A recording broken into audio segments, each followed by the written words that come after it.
Wonderful. Well, welcome to session two of the Business Integrated Governance BoK Club. So tonight we are going to discuss chapters 1, 2, and 3, which sounds like an awful lot, but they're all actually fairly short chapters and they're all gearing around the sort of setup and introduction of BIG.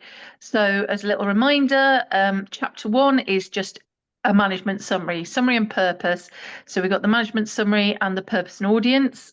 And then chapter 2 is going to be the introduction to BIG. So we've got the BIG definition and a little bit of background about BIG. And then chapter 3, we've got the BIG rationale. So the importance of strategic implementation and delivery, integrated governance, BIG stakeholders, what is BIG and what is not BIG, which is always an interesting topic, and BIG reasoning. So just a reminder, we are recording this to share, and the purpose is to have a nice discussion, not to sort of present or rehash the material. So do you want to go to the next slide, please, David?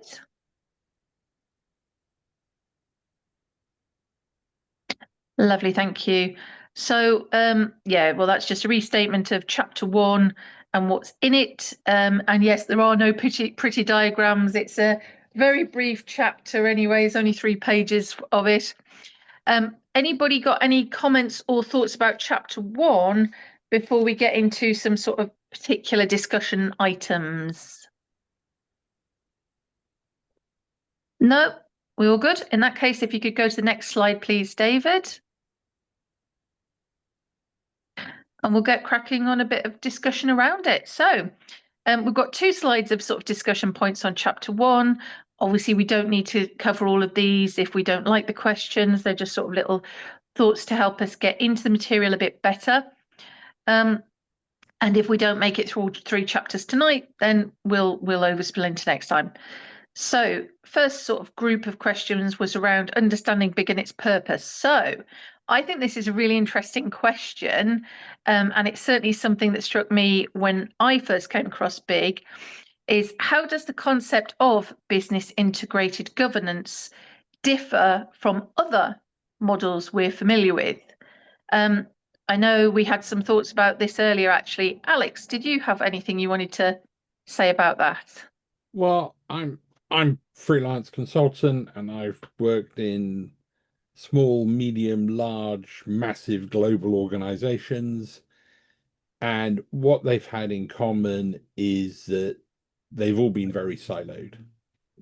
And I worked in a bank over 30 years ago, big international bank, and they were trying to look at ways in which they could get information and objectives shared and messaged, not just in people's individual silos.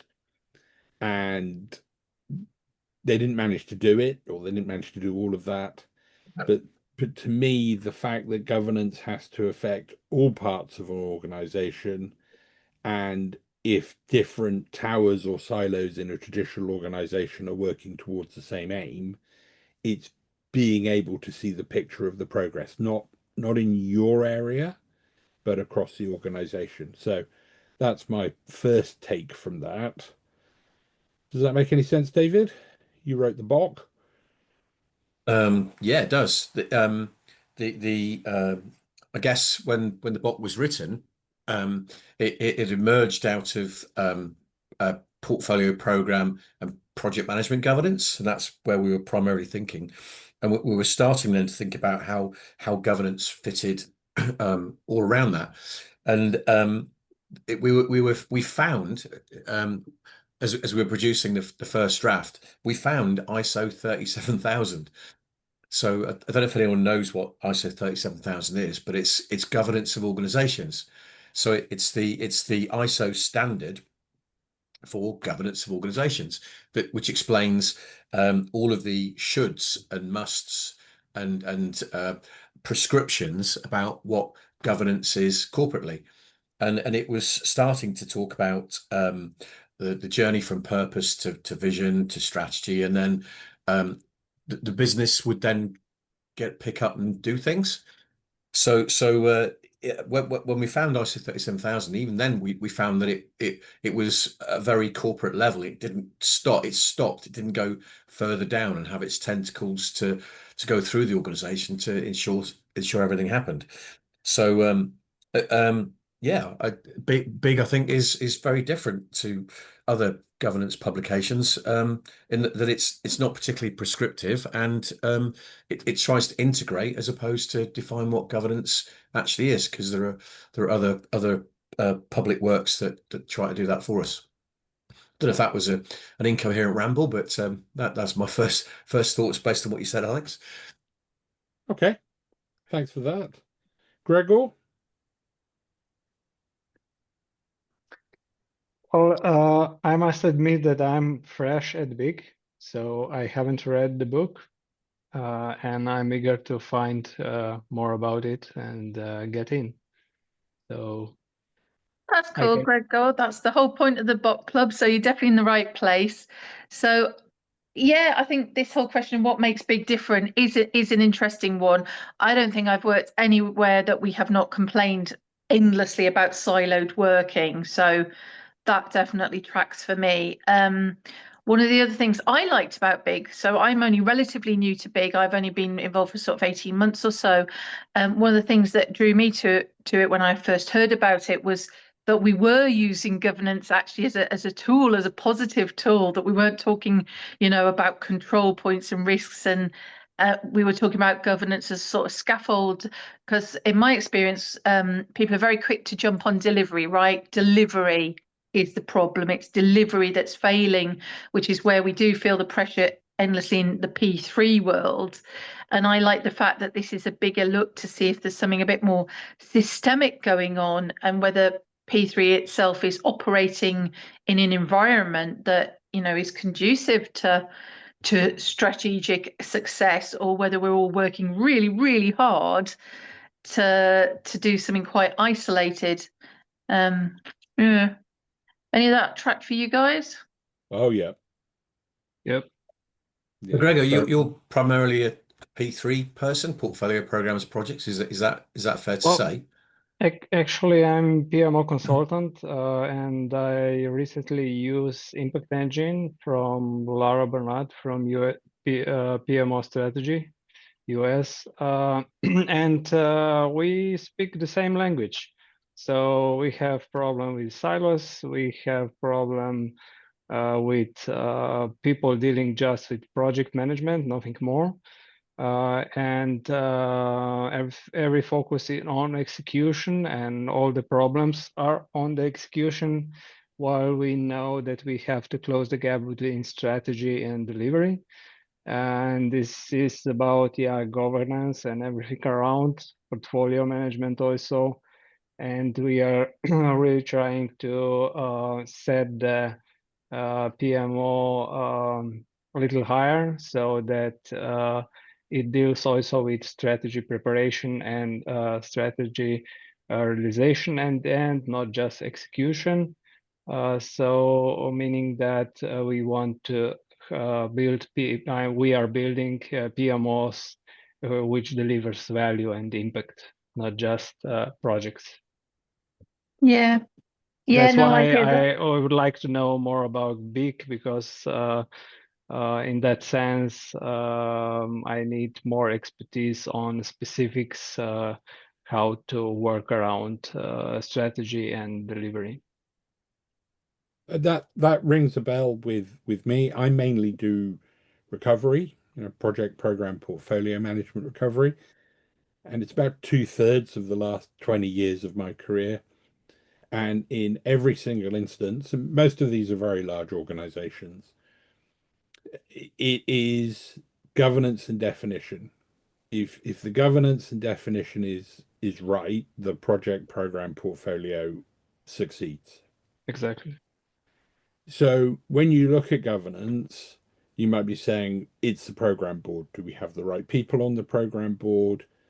Even though they might be the people in the right positions, are they skilled up? Have they had that one day of training on how to direct a program? But if you look higher than that, it's the stakeholders on that program board. Where is their linkage to the C-suite? Where are they how are they getting their drivers from the people right at the top of the organization? Have they interpreted what the people at the top of the organization really want? Or have they misunderstood them or spun it? Are they really following the corporate objectives at the top? Because otherwise, you're a year or a year and a half into a major program and everybody says, whoa, you're doing the wrong thing. Well, it happens, and I've seen it many times. Yeah. And at the coalface, your projects and your project managers and project teams, they're working flat out and doing quality job, but because of the wrong governance above them, they've been doing the wrong job. Not their fault. They've been doing what they've been asked to do or what they understand they're meant to do. So, where is the linkage from the strategy right at the top all the way down to the people who are delivering at the coalface, and where we have issues that need escalating at the coalface, how quickly, how clearly, how transparently are those issues escalated back up to the top? Sorry, that's my two penneth from a PPM point of view. I've got a question for you guys, and this might be not relevant, Veronica. So push this back if you think so. But is governance just an unsexy and an unsexy word with baggage, which means whatever governance means, it's not going to be attractive to people. So for me, governance has compliance, it has check, it has balance, it's about uh, telling people off. It's about directing. It has all those negative connotations to it that I sense most people think of governance as, rather than the enabling decision making engine that it really needs to be. What do you guys think about that? Well, I that is think an many intriguing one. people I think many people in many organizations, especially at middle management, that's their interpretation of it. I think the brighter ones say no, it's a set of processes as opposed to a set of hammers to hit people with. Think of it as an enabler, not a slapper, if my bad analogy makes any sense. But it Do is you, common that you're beating people up on performance management, but on the flip side, you don't have the pats on the head when the performance has been good from a human side. Are do we you de not think that that a lot of these terms are loaded though and come with baggage? So PMO is surprisingly loaded and can come with a surprisingly large amount of baggage. Being a project manager, I've talked to a lot of project managers who feel desperately unloved. They say things like, it's a lonely job, or, they feel underappreciated because of a lack of clarity about expectation on their role, and sometimes a lack of, definitely lack of appreciation. Pizza party at the end. Good job, guys. Now moving on. What have you done for me lately? There's a lot of that about, but if you talk to like people in finance, they think they feel unappreciated as well. We'd think of them as business critical, and they think they're just whirring away in the background doing accounts. So I don't know. I think everything comes with baggage.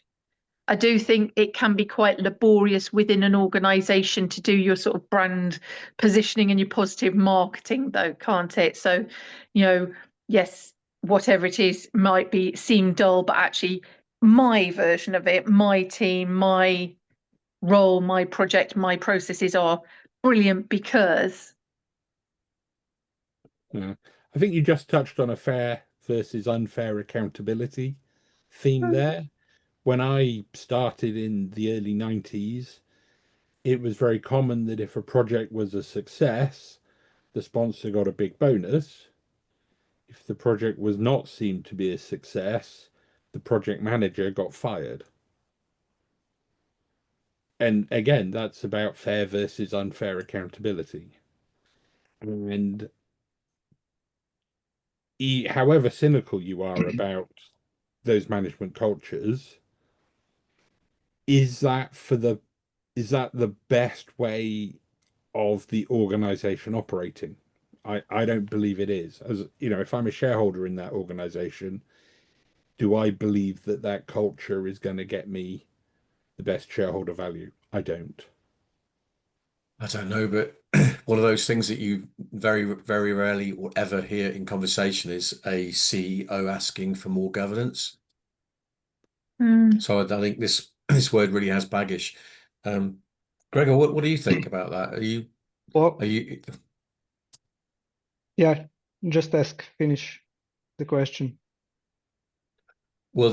What do you think that governance just is destined to be one of those words that nobody likes and very senior people just treat as compliance as opposed to an enabler that helps them achieve what they want to achieve?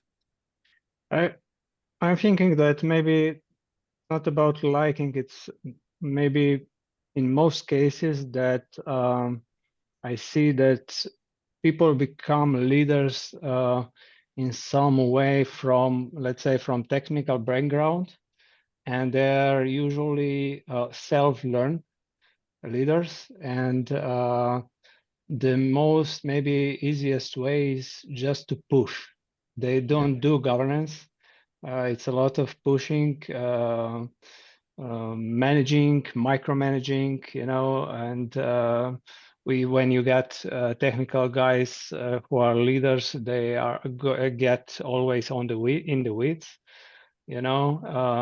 So I think it's lack of knowledge and discipline to behave around governments and find consensus and a common language between all the leaders, the middle management, higher Yeah. management, and agree what is really important and what are we doing at this moment and how will we follow the priorities, how will we stagger projects, where we will put resources, and etc. And they are just in some way sometimes throwing the strategy over the fence and waiting that projects will happen.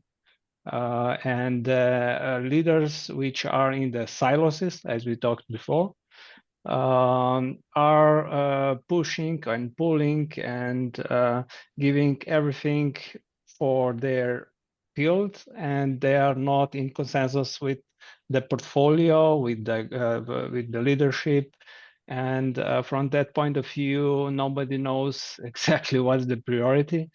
And priorities, of course, change because the market change, people change, goals change. So it's a mix of all, and I really believe we have problem that the gap between the strategy and execution is not closed. We are talking about closing the gap, but then again, most of the people are focusing on the execution and trying to fix project management instead of translating the strategy to real strategy goals, strategy plans, and further to project goals and doing governance and portfolio management.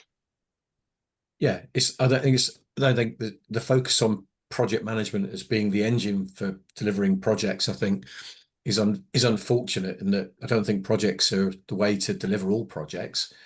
Yeah. But the throwing over the wall is common. I just wonder if there's as much support to help us to connect from business purpose to vision to strategy as there is support to connect us from portfolio to program to project. And to me, governance has to span all those things, not just the top end of it, which is in the corporate space, or the bottom end of it, which is in the PMO space, but across all those layers, and have an operating model and a mental model to allow us all to understand how this all works. So if something has to go or something comes in, we know how to make space for it. Yeah, that is for sure lacking. And of course, there's a usual way that people got projects when the projects are already defined, and maybe the goals are not clear, maybe the success is not clear, how we will measure the success and everything. And people are stuck with triple constraint on projects, and that's it. And they really don't understand what are they delivering for the strategy at the end of the day. Yeah. So, I mean, when you were expanding a bit earlier there, Gregor, what it made me think of was goal congruence. It's a very underappreciated term you don't hear a lot. I think I came across it in a very elderly version of the Prince 2 manual at first, but that was a core part or an important part of Prince 2 back in the day, and it never seems to have caught on. But to me, that is what BIG does. It helps us try at least to work towards achieving that elusive goal congruence, from the top right down to the bottom of the organization that we just never seem to get to. It's just not there. What do you mean by congruence, please, Veronica? So this was a specific term. So it just means really alignment. That's what it really means. It means that everybody's not in competition, that our goals are aligned, that they are not in conflict with each other. They're congruent with each other. They are simpatico. That we're all pulling in the same direction. Yeah. Right. Thank you. Are we talking also on congruence when you walk the talk? So once you are trying to set the goals and execute them, you have to be, let's say, a great sponsor so that the execution gets done. Well, I think goals can be operational goals that support strategy. So I think there's different. I think we can expect goals to be outcomes or value streams or or benefit estimations. So I think goals aren't just those things that projects would deliver necessarily. But the congruence thing, I do like that word. It's more than just compatibility or alignment, isn't it? It's about having everything thought through and fitted together well. Yeah, and I wonder if that's just why this never caught on, because perhaps goal congruence is a little bit too sort of technical or fancy a term for it. But it's such a basic concept, if the business was truly, I know you like run and change in harmony, Alex. If the business was truly in harmony with itself on its goals, then obviously life would be a lot easier, wouldn't it? We wouldn't be in constant conflict and competition for resources, for time, for attention, for budget, for all the things that we compete with on a daily basis. I would say that many organizations I've worked in, even when they believe that they're trying to achieve the same goals, they all have different interpretations of those goals. Yeah, exactly. They can have different goals, but they've just got to fit together and not be incompatible. Where they think they are all trying to achieve, whether it's BAU, whether it's a project, whether it's a program, whether it's different departments within BAU, they're all trying to contribute towards the same goal. They tend to have different understandings of what that goal, however fuzzy it is or not, is. And that means pushing different priorities. Yeah. Yes. And different spin, unfortunately, because the governance isn't there. People interpret the goal as they want to from their own biases or quite often for their own bonuses. Well, I liked what Gregor said, though, because I think there's something in that about even where the goal is clear and it's well articulated, we do sometimes find people play a slightly different game than the one they say they're playing, don't we? For all the personal reasons. Yeah, might be the reasons or just an understanding or even the environment which they operate can push them in other directions. Yeah.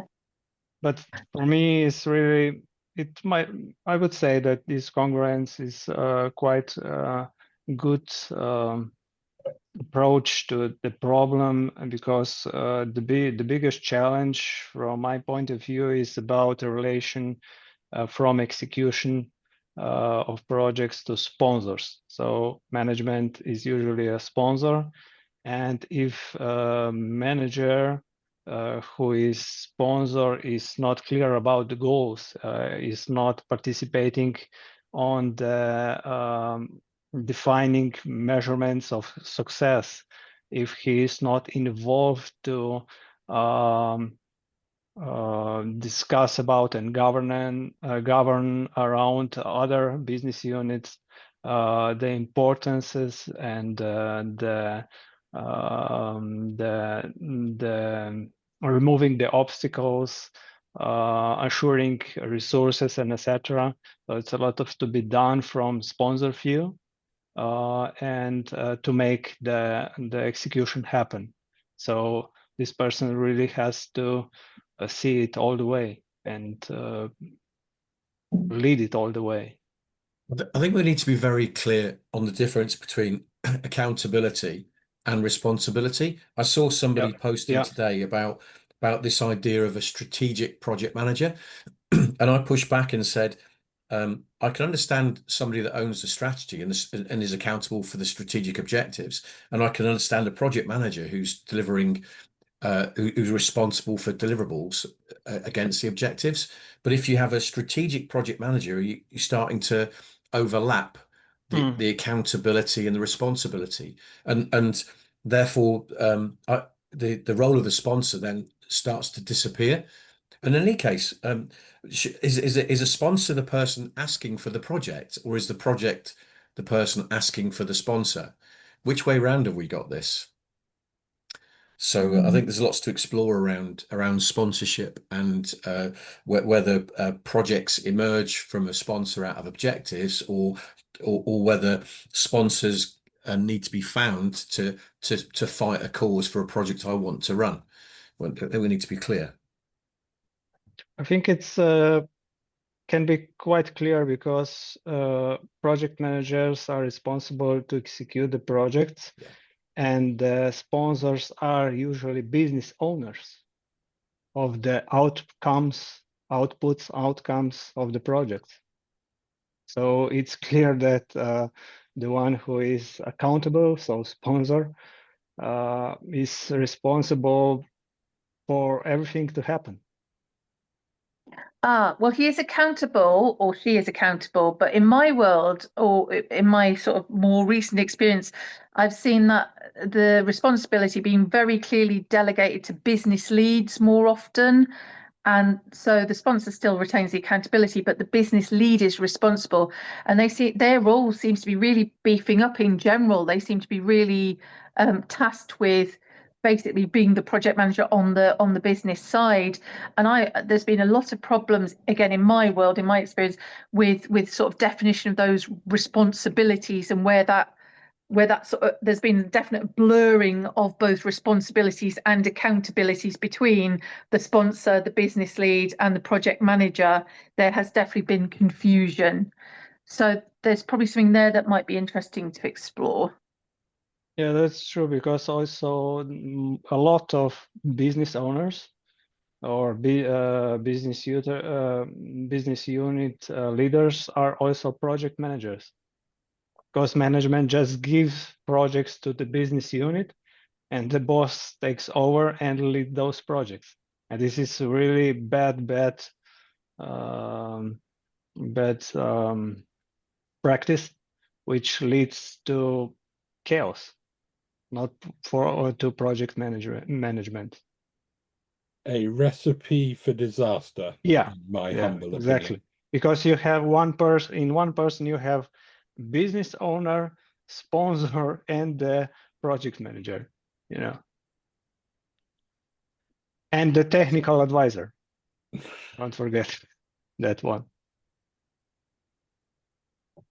Good luck with those clients, Gregor. Sorry? I said good luck with those clients. Yeah. Sounds Well, like a nightmare. Yeah, but this is our business, though. Well, I think the purpose of BIG is to take that vision, make sure the business is defining that. Sorry, take that purpose, make that ensure help the business make sure it's turning it into a vision, to break it into objectives, to delegate those through whatever part of the organization need to have them, and then support the execution and performance management against those things. So that's that strategy information model is then that backbone throughout the organization for any point of accountability, whether it's for a project, for a product, for a work stream, whatever. We just have a backbone that holds all that stuff together. Yeah. But what are the points? How are we doing with respect to progress, Veronica? Are you happy with? Well, Because I'm very we're happy with chatting the away. progress. No, the whole point is to have a discussion and a deeper dive, right? And we have certainly covered some ground. I think there's a couple of points that I'd like to sort of draw out from that. And one is when we think about rewriting the BoK next time, we might like to just consider goal congruence and whether there's anything in there that's worth calling out more explicitly or using that word or some other terminology, but I think we should sort of put a pin in that one for future consideration. Just to bring us back a little bit to where we started, obviously the discussion question, which was just one of many, was obviously other models. So obviously, Gregor, you mentioned the impact engine, which I'm sitting here staring at. That's a model. It doesn't obviously occupy quite the same space as BIG, but it's compatible with it. David, you've done quite a lot of work, haven't you, on other models and how BIG relates to them and what the sort of synergies are, what the duplications, for want of a better word, are, and what the differences are. Can you tell us a little bit about some of the work you've done on that? That's quite interesting.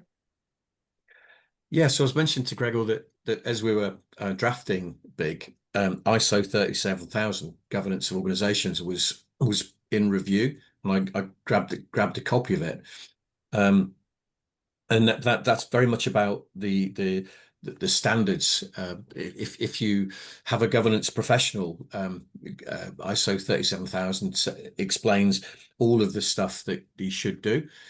So we've certainly had a chance to make sure that BIG aligns with governance of organizations, and put a lot of effort into making sure that we had alignment, and we didn't try to cover ground that other bodies of knowledge did. I also spent quite a bit of time looking at P3G. So there's a couple of guys have written governance of portfolios, programs, and projects. So I've looked at that and tried not to make BIG describe the details of how to do portfolio, program, and project management governance, but instead to try and connect with it and to enable an organization to connect from its purpose to vision to strategy without having BIG try to describe every last little aspect of what that was. Likewise with product governance, you've heard of product management. There's a product management body of knowledge by the AIPMM, and we spent some time looking at what product management was. And we wrote, working with Therese Padilla and Pamela Schur, who wrote Product Management for Dummies. We've tried to fill in the gaps between what product management is and how the organization purpose works. So BIG's been about filling the gaps, about providing the connective tissue and connecting to richer bodies of knowledge without trying to replicate them. So that's the connective type integration work I've been doing with other bodies of knowledge, and of course working closely with Adrian Dooley and looking at how Praxis worked to connect BIG with a product with a portfolio, program, and project management space too.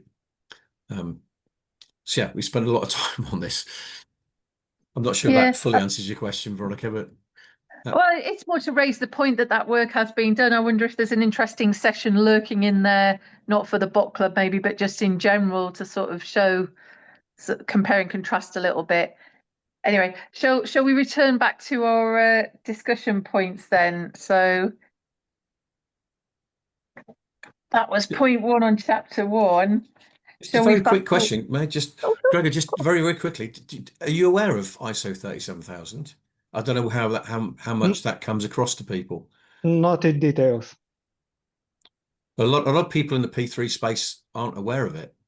Yeah, well, but there's a big point as we are talking about, and I think the big is just hitting the nail with the closing this gap between strategy and execution, because most of the standards and models are talking about project portfolio, this typical stuff, and solving the best on building the best processes, solving the execution and everything. But end of the day, we have to close this gap, and it's in between. It's not project management, it's not portfolio, and we should not talk about how to make perfect processes. We should talk about how to understand business needs, how to remove organizational obstacles, and figure out which problem should we focus on. We should focus for the root causes, and find the organizational problems and solve them. This is what, let's say, value-driven PMOs are all about, because classical PMOs are more about project management and portfolio management, maybe, but they are weak. And end of the day, we have to figure out which business problems are we solving, as I explained, and that's more Is that important. a PMO? Is that what you've described? Is that a PMO? It doesn't sound like Yeah, a project management office. In most cases, not, unfortunately, because they are stuck at the bureaucracy, the processes and tools, maybe trainings, and that's it. This is the most PMOs, and that's why 75% of PMOs are dissolved in 3 years. They don't succeed.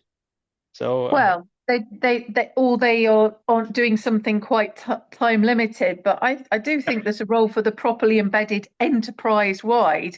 You just have to really mean enterprise wide. Yep. So I find myself expanding ever more into all change, and at least having visibility and proportionate levels of governance on it, so that at least the change landscape is visible and everybody knows what's going on, and that there is some control and prioritization around it. There is no reason the PMO cannot operate in this space. Yep. But obviously the organization has to want it, allow it, Yeah, that's what I'm saying. They are stuck at the lowest level around project management, and they don't gain trust to the leadership because they don't speak business language. They are just talking about tools and processes, about project management, sticking to triple constraint, and they don't understand that they have to deliver value, impact, that they have to understand business goals, and follow business governance, so that they deliver right projects.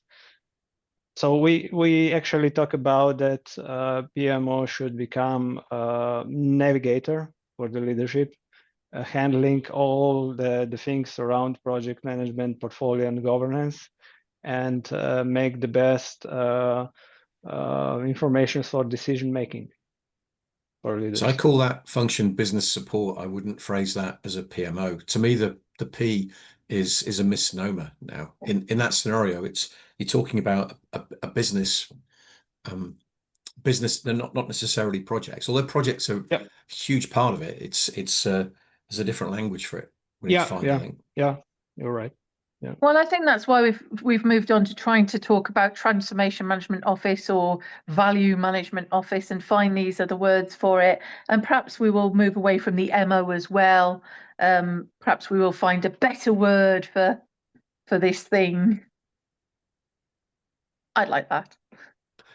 I think that was one of the first conversations we ever had when we first met, Veronica. I think I was asking you for a better name for a PMO, and all I had at the time was business support, and you said, "Oh, that sounds really clunky and rubbish." And I said, "Well, a PMO It doesn't do does. it because it's not just the P is redundant. It's not just a P anymore. It's a Yeah. product management office. It's a strategy management office. It's more than just Strategy projects. execution office, Strategy strategy execution. enablement office, but then that would be Yeah. SEO, which has already been hijacked. So I don't know. That one Yeah. needs brainstorming, but We something in we that ballpark. usually talk about strategy delivery office, then again, it's office inside, so I like to talk about strategy delivery teams who just delivers strategy goals.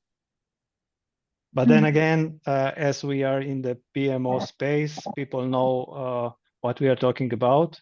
If we say PMO, if we talk about strategy, they are already confused, as we are discussing different approaches. And usually PMO deals with project, not with products and operations. And are they confused, or are they deliberately avoiding the word strategy? Yeah. Confused. I don't know. I don't know. In most cases, I see that leadership is just saying, we are the business, don't get in our way, just do the projects.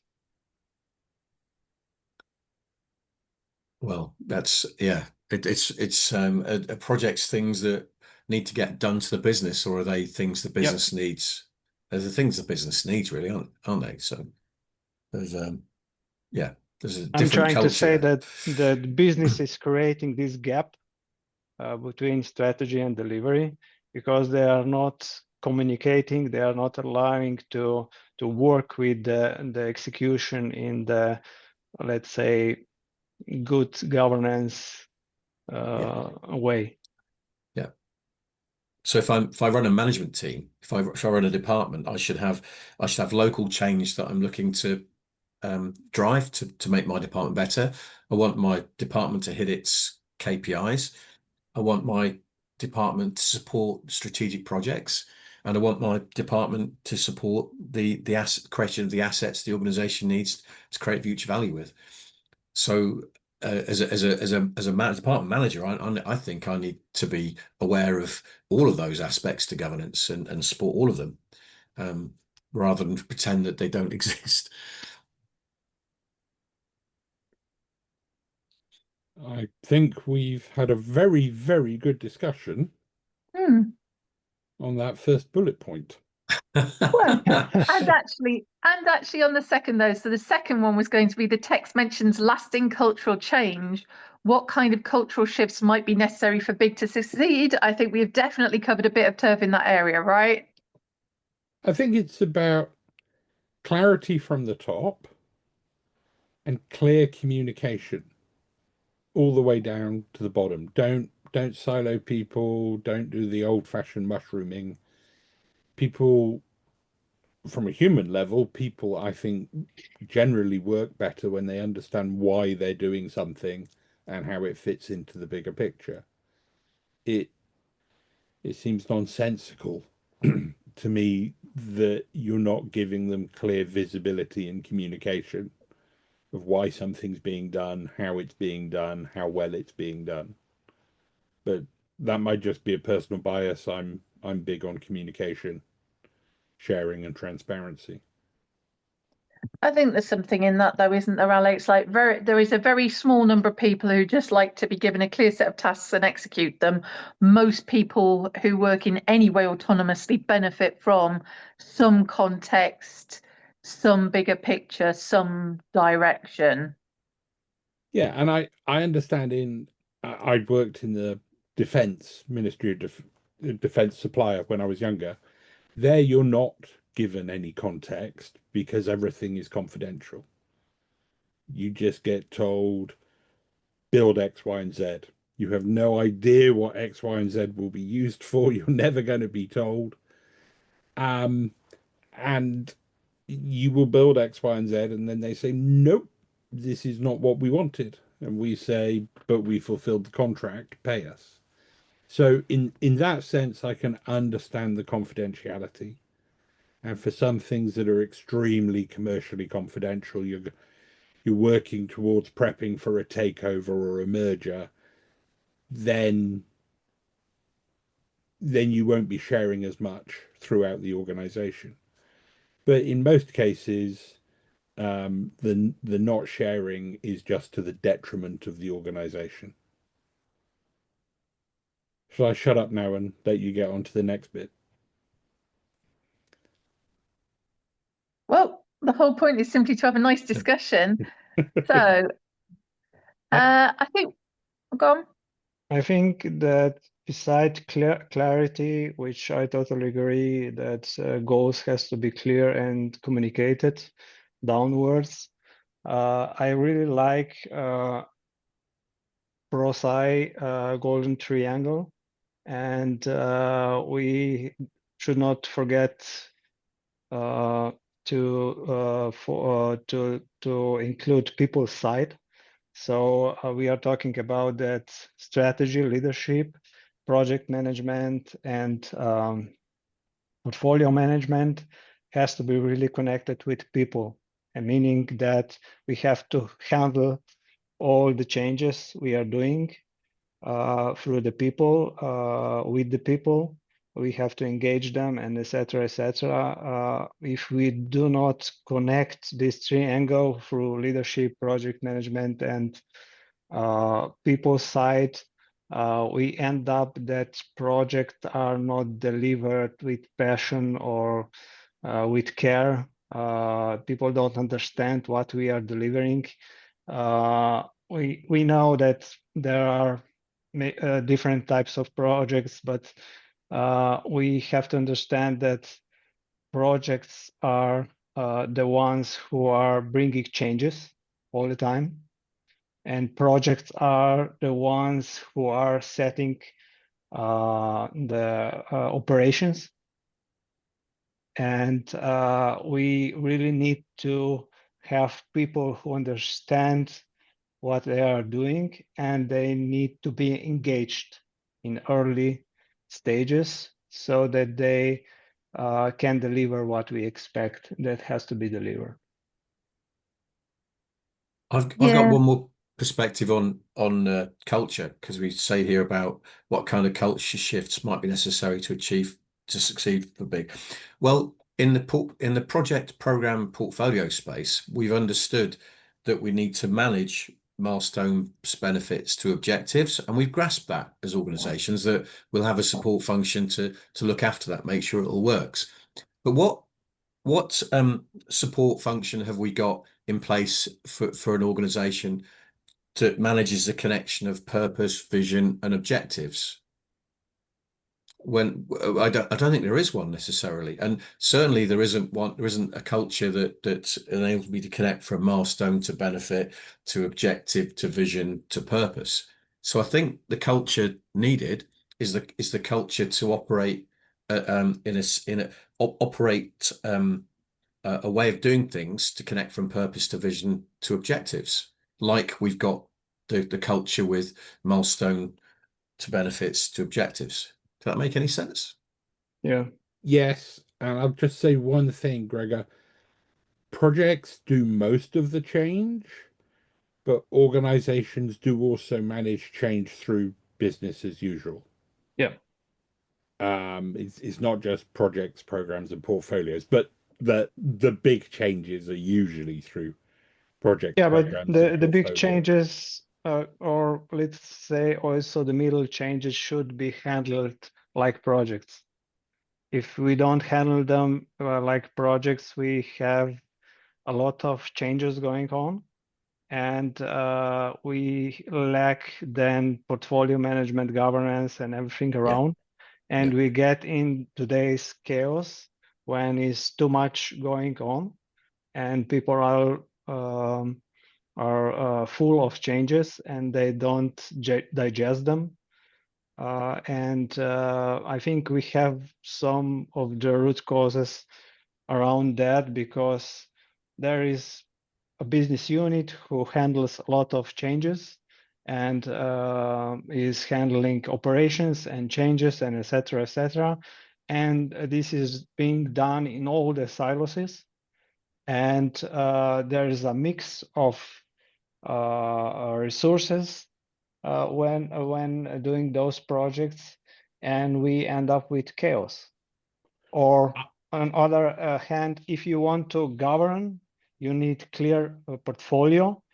And how can you, let's say, stop or stagger or kill the project if there is no project? It's just initiative which is happening without any clear clear plans or I don't know, management. Gregor, I have a solution for you. It is called the Business Integrated Governance Framework. That's why I'm here. but Defining that's entities. For years we've honed portfolio management processes and project management processes. So what you said is absolutely right. But in my life, I've seen a gap for doing the equivalent and keeping the focus and prioritization for the business as usual. And that was one of the things that I was very interested in business integrated governance when I got involved in the first place. That's awesome. So everything is an entity. It's a project, it's a product, it's a work stream, it's an entity with an owner and a goal and some remit, and you prioritize them, whatever you call them, and check them up, and that's the idea. Right. Sorry, Veronica, I interrupted you, and then we had another 5 minutes of chatting, didn't we? There is no right or wrong version of this discussion. Believe me, it's going very well. Let's skip forward to one. I think we can skip over strategic relevance and application, although there's some interesting stuff there. I think we've got better stuff coming up. How about this one? People, leadership and engagement. So we've got the passage highlights building desire for improvement at the most senior levels. What might make senior leaders resistant to this kind of change? And I think we can wrap with that up with how could a big approach overcome that resistance? And to be fair, I think we've got some good sessions or some good material covering this coming up soon in the conference as well. But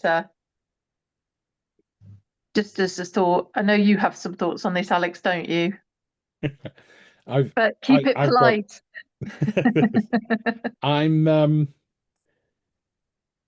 If you have leaders with vision who want to improve their organization and they have an understanding of what business integrated governance can do for them, I have similar experiences from my past, then those leaders will say, right, integrated governance is what we want. It's the only way we can grow our organization, improve our organization, etc., etc. Some senior leaders, I think they've got to their senior position. They're very happy. I don't know from a personal point of view if they want any massive changes. They want as much within their comfort zones as possible. They tend to be old dogs, quite a few of them. And maybe they're past the point where they're going to embrace concepts that they're not familiar, big concepts. And I mean big as in the idea of business integrated governance will be quite alien to somebody who doesn't have an MBA, or any of their business training was a long time ago. And all their life they've grown up in siloed bureaucracies, and they're very effective at working in a siloed bureaucracy. Why would they want transparency and performance management and visibility across the organization? So you've got the blockers, the stick in the muds, who don't want the change, and then you've got the leaders with vision who are like, wow, this integrated governance approach will take us to the next level. And I have worked for both. Does that cover your question, Veronica? Yeah, I think so. There's definitely something in leveling up, isn't there? I think BIG can help us level up both at personal level, in a team level, and definitely at an organizational level. And I suppose you've got to have that desire to want to do that performance wise. It's trying something different, isn't it? It's you not using the tools you're used to using, but getting a different set of tools. And I think that can be quite scary for people.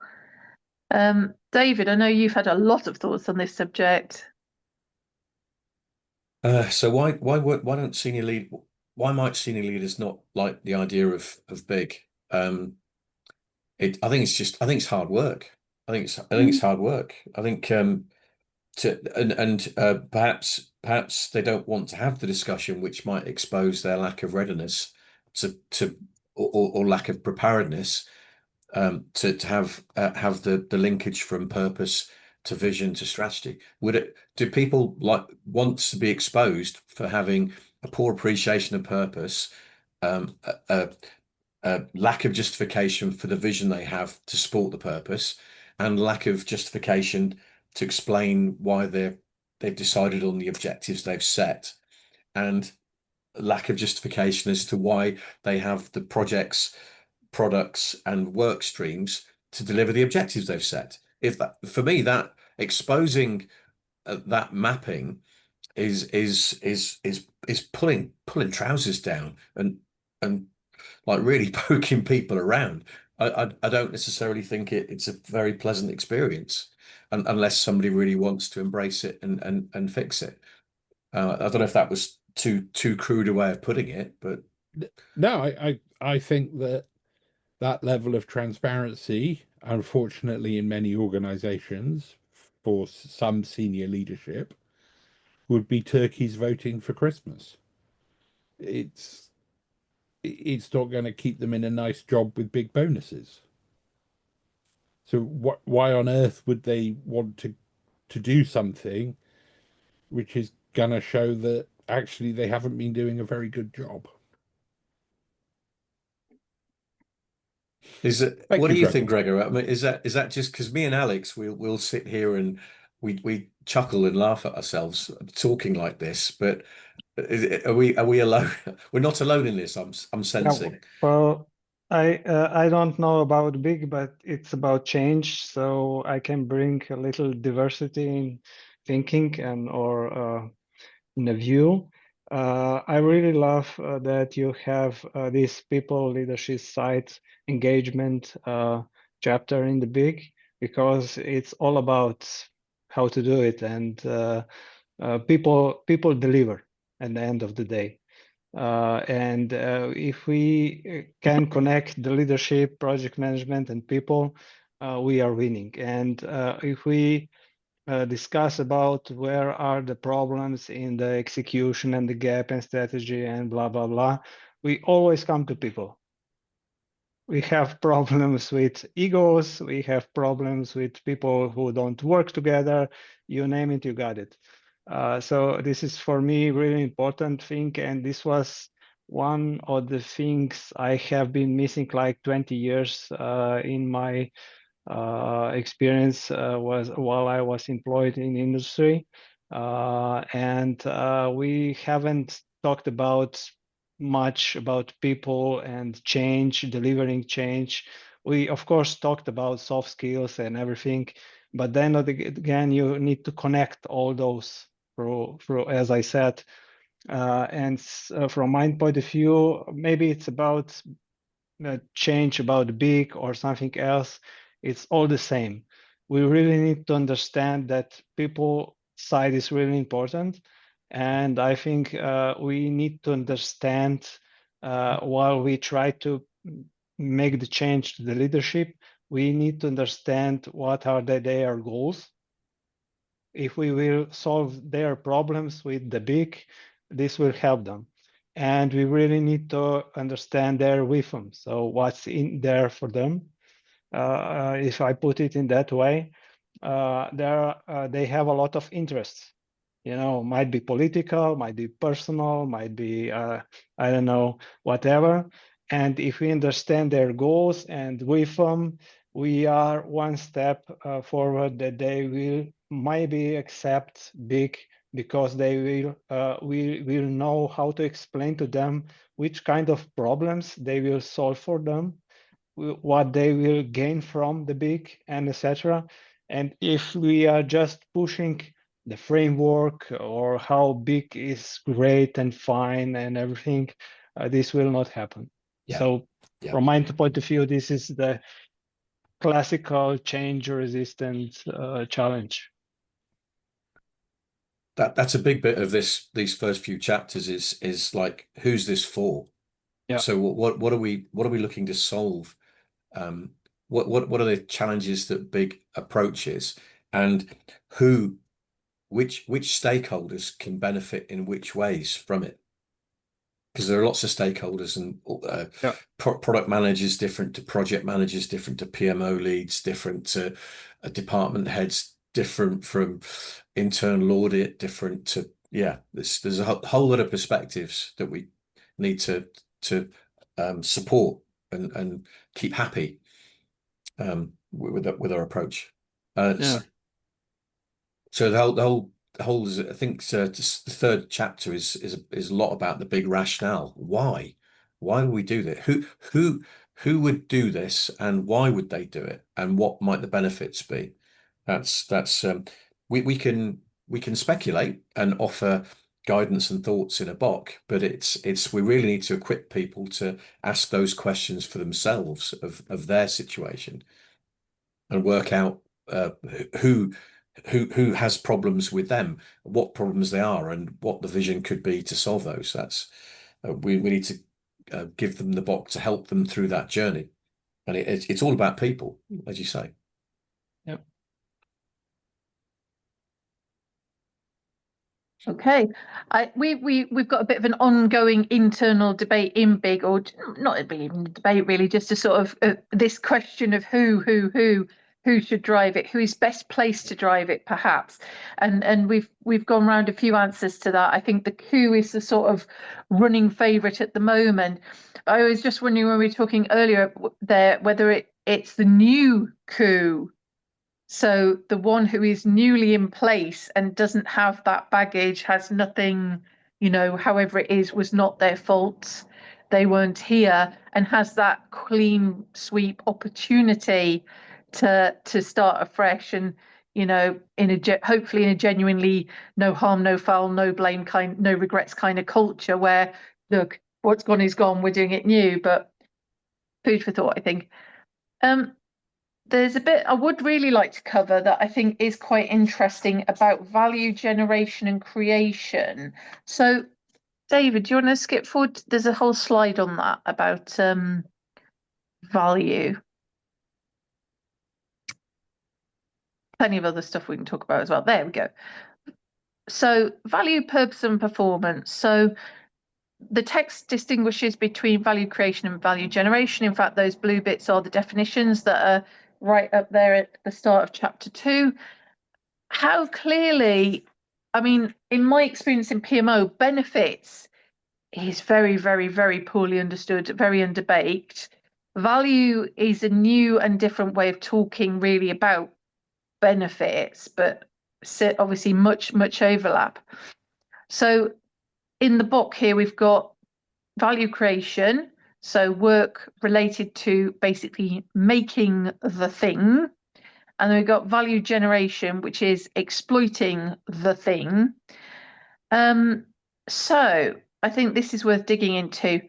How clearly does your organisation differentiate between these two, or does it? Or does it even understand that? Or does it even talk about value?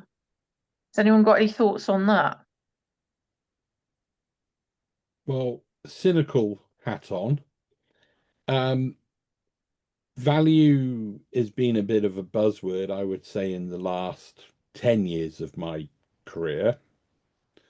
It's poorly understood. You get different firms of consultancies come in, using different methods or standards, and they have slightly different takes on it, so people get more confused.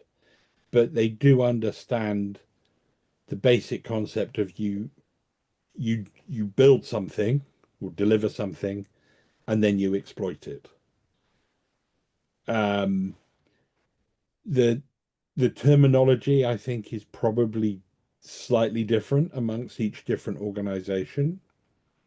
Have people got their heads around it organization wide? I've never seen that yet. I have seen different directors run off and it's their big thing. Fred does value, but most of the rest of the organization don't fully understand what Fred does. In terms of benefits, some organizations are very switched on regarding benefits, but at a program management level. So they're not applying the same concepts outside of programs. That's my starter for 10. Well, but I think it's benefit, interesting. Go on. I just say, but benefit has that. It isn't like quite isn't finite necessarily, but benefits has that finite air around it. It's like we do something and we reap the benefits. Whereas I think what we do with investments into products and the way we manage and maintain products, we create a value stream. So it's like a project and a benefit perhaps is finite, but a value stream is not finite. So we need to be able to measure value streams as well as value outcomes. That's why there's a distinction between value creation, the entity that seeds the value, and then the entity that exploits the value. Because I think it's important when you're prioritizing to when you're looking to deploy resource, leadership, time, or funds, we need to understand the value that's going to emerge from something, and that might be a one-off, but it might be a stream, and that it's hard to make choices if you don't have that clarity. So I think this is where that's come from. Can I give you an example and you describe it in your value terms? So I worked for a large organization and we built a state-of-the-art data center that we would then rent out to somebody like government or a global organization. So my program building that data center, we had benefits. So we had the costs of building it, and then we had our expected costs, our expected money coming in from renting it out. And they said, you have a limit of 12 years. So for us to go ahead with the program, we needed to see a return on investment break even by year 11. So we made a small profit out of it. So that is a benefit. It was finite. Our business case looked 12 years ahead.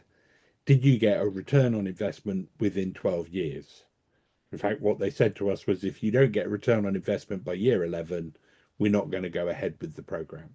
So those were the benefit profiles. And as it turned out, we got a predicted return on investment by year 7 for our business case. And then when they went and rented out this data center, the sales department were very, very good. And the return on investment was probably 3 years. Okay, but you have to predict a medium likelihood, not the best or the worst. So can you describe that in your value terms, please, David? Yeah, so you make a justification of to have an expense because you're going to create an asset. So that's the value creation, and you can make a case for creating that asset. But then you're expecting to get a stream of value emerge from operating that asset. And you might need to maintain it and maybe even do version increments to make it better.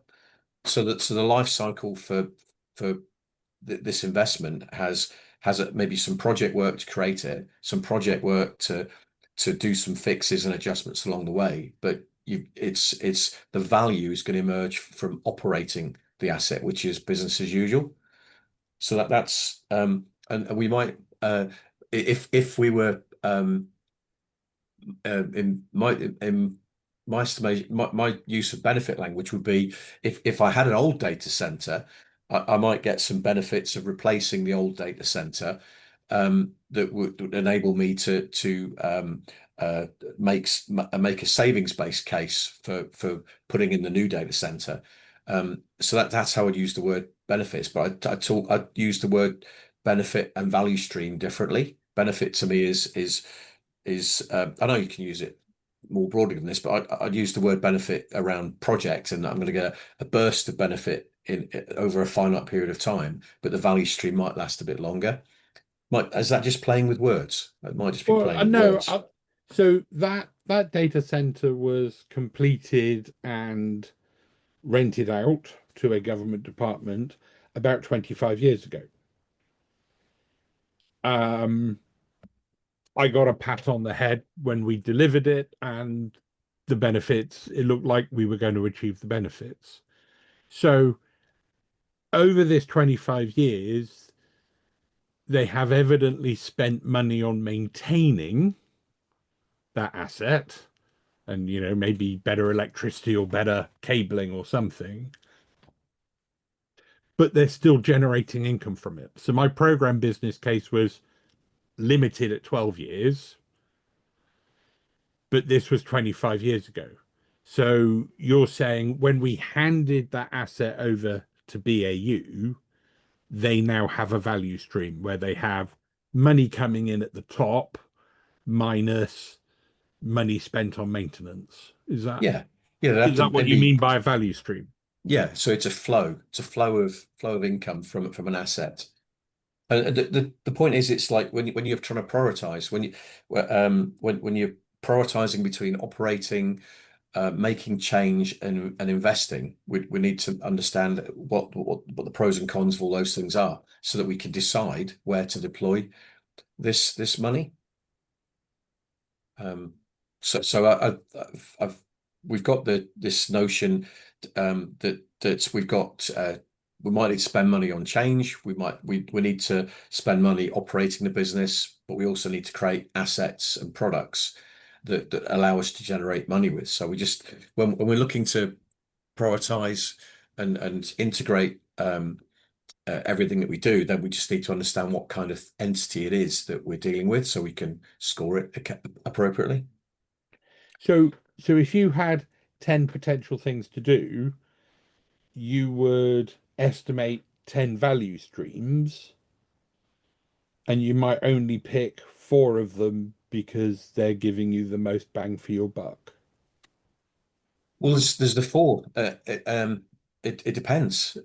So I have a choice to make, don't I? So there's creation of value stream, and then there's leveraging existing value stream, and there's change to do operational efficiencies. So we might choose to you could either invest in a whole lot of new value streams and bin off the old ones, or you do hefty investment through midlife and keep the value streams alive, or put a lot of maintenance work into keeping the value streams going. It's we have choices. If we have £100, do I spend that £100 on making the operation good, changing the operation so it's better, or investing in new things that change the whole way I make money for the organization? So it's portfolio managing the portfolio, not just portfolio managing the changes that we're talking about. Okay, so when I drafted this slide in blue, I should have put in a definition for value stream as well. Would have Could have helped. done, yeah, could have done. Yeah. Gregor, how does this language fit with you? So value generation is value stream for you. Yes. Yeah, okay, that's clear. So from my point of view, everything is clear. What have you been discussing? And this is the let's say what we are dealing with impact engine system, or let's say value-driven PMOs, because in general, let's say public or practices, we have been talking for decades about projects which has to deliver on triple constraint, time, scope, and money. And this is just value creation, right? We just created a product. Let's say that we built the power plant, and we are now looking forward for exploitation that power plant for next 20 years. And we really want to know how much value will it generate. And I totally agree. And this is the point of balancing the project portfolio, that we need the values for value generation of those projects, that we can prioritize them. And this is the most or the biggest challenge problem we have in today's organizations, because they don't define to the projects the value that will generate, and they don't do prioritization, and they are just trying to execute as much as possible projects or portfolios or programs, and they get in those project management chaos, as we talked.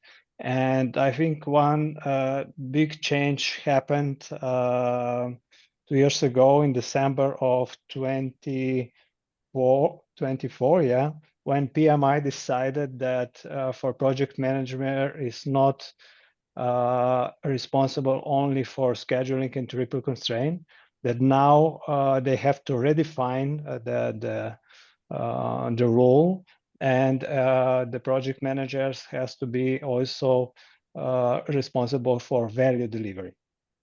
And this is only a recent change, and we as a, let's say, project management community have been teaching all over the world that people have to focus on triple constraint, not on the value. And this shift is very big for me, and I really welcome also your big initiative and framework and everything, because this really makes difference. Do we understand what will those projects and products deliver after the execution of project in the period of exploitation? So this is the golden mine. We are talking here when we do those transformations, we are talking about 50 or 100 or 200% higher ROIs in organizations, just because they are doing the right projects with the highest value generation. Well, it's having the right objectives, isn't it? It's having the right things we're aiming at, and then we can use a mixture of product management, project management, and operations management to actually achieve it. We have to prioritize the item, and the way the method of work is secondary, isn't it? Sure. Yes. Yeah. There's a lot to pick there as well, though, because I think the exploitation part in the P3 world, obviously, if it is strictly a project, once it is delivered, it is up for the business to exploit it. Yeah, and exactly. Again, so many places previously where I've worked, the business does not understand that it is its job to exploit it, or there's no review. Nobody is holding them accountable for that exploitation. And basically, once the project is done, it's done. And I have seen typically a lot of cases where the organisation has spent a lot of money and a lot of time and effort putting something in that may or may not have had a business case. And really, a year on, it's deemed to fail because it's not really done much that anybody can point a finger at. And nobody quite knows why. Well, the answer is, who did you task to do this? What were they tasked to do? Answer: nobody and nothing. And nobody was going to check explicitly. It's just more everybody rolls their eyes and said, oh, we spent a fortune putting in X, Y, Z, and we could have spent that money on, or some version of that. The hardest thing I've ever tried to do in a head of projects and programs role is, after project and program closure, is who is tracking the benefits for the next 5, 7, 10 years that was in the business case, So we complete the program, pats on head, came in on money. We achieved the benefits that we said we would within the life cycle of the program. But the business case is based on benefits for another 5 or 7 years. Where is the mechanism to track that? So 5 years later, we can look back and say that was really good, or actually that was appalling, and we need to make sure we never do it again. Sorry, that's a Why are we little off even topic for big, but why are we even having linked. these conversations? It's nuts, isn't it? It's like if it's my money and the business is spending millions of my money, it's like, yes, damn right, you're going to give me some value. Why are we even debating as to why there might be a possibility you don't give me some value? How can it even be a conversation that we're having that we are concerned that the business might not exploit this thing that we've made? That is just utter rubbish. But I so personally common. feel like I've Bonkers. worked for so many places. They've bought a load of Ferraris that are sitting in a car park and nobody ever drives them, but occasionally How? you point at them and say they're very shiny looking. How? How could something is fundamentally wrong with a business, isn't it? If if if if it can go and create a lot of Ferraris and then even think about wondering why we're not driving those Ferraris around. Well, This is the whole to me that explains why business integrated governance is so vital, because you can't have that situation. Just I totally agree with you. However, we have a lot of businesses coming from government funds. So when we are dealing with the money which is not yours, you're not the owner, you're not the investor, you just get money. So you do the projects or the products, whatever. So I believe that we have a challenge. I don't know if we can address. It's But, uh, accountability, isn't it? It's pure and simple accountability. And yeah, whether but it's your money or our money, well, yeah, it's but crazy. well, I really like to do business with the companies which are has clear ownership, private ownership, because they really want ROI and everything. They are focused the goals, and we do the job, and that's great. When the organization is, I don't know, state owned, whatever, there are challenges because sometimes they just have a budget which they have to spend. They are trying to do the best of it, but end of the day, who cares? They spend the money, they deliver the project, and that's it. Unfortunately, it's we have both cases.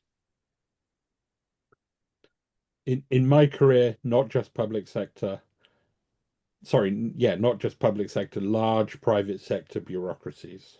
Yeah, yeah, Um, big companies. Yeah, yeah, very famous big companies. And from a personal level, I hate doing wasted work. So you've been working your backside off. Your whole team's been working on social hours. We have people on shifts to deliver something. And then 8 months later, you go back for the Christmas party and they go, yeah, we never use that. yeah. You think we killed ourselves delivering this. Makes me angry.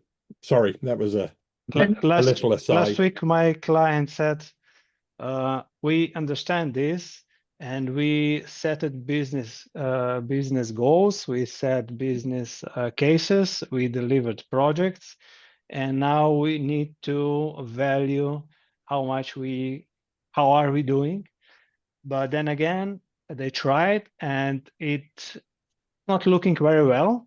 So they decided just leave it because management would look not good.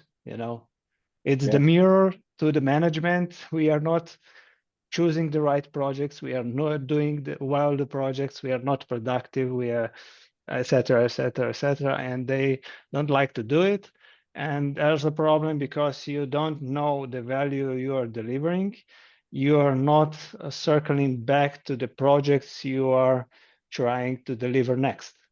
So you are not learning with value delivered, what projects are really working, or production, or operation. Yeah. Yeah, it's nuts, Yep. isn't it?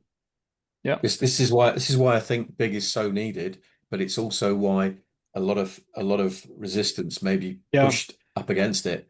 Just Yeah. don't want the exposure and the visibility. Owners want the exposure and visibility. If you're not an owner, then maybe you don't like exposure and visibility.